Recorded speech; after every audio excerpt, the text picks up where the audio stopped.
เพียงความฝันอยากเห็นเวียงจันทร์น้องต้องฝันทุกวันเวลาศาสตร์นี้คงสิ้นบุญวาสนามีแต่คนเขากล่าวมางามนักหนาเมืองเวียงจันทร์ก็ได้สมดังใจมันหมายงามแสนวิไลโอ้หาดทรายแสนงามนอนจันทร์เปรียบเหมือนเทวาบนฟ้าเสกสรร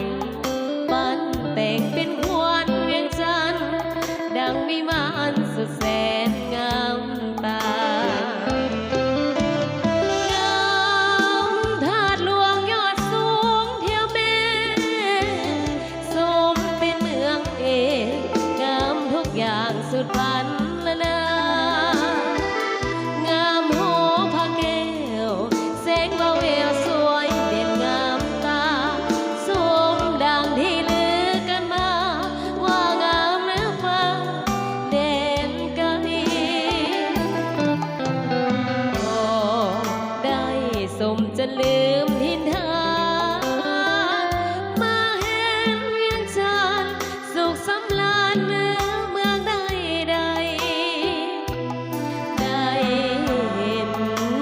ราตรีมีแสงสดใสเอื้องหงดังฟ้าอภัยส่วนจิตใจใฝ่ฝันบ่ลืม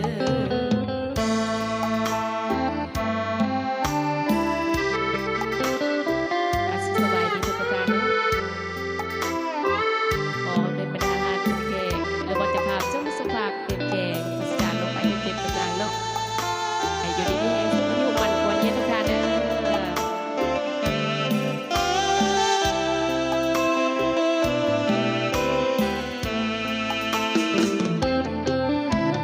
งามธาตุหลวงยอดสูงเที่ยวแม่สมเป็นเมืองเอกงามทุกอย่างสุดพัน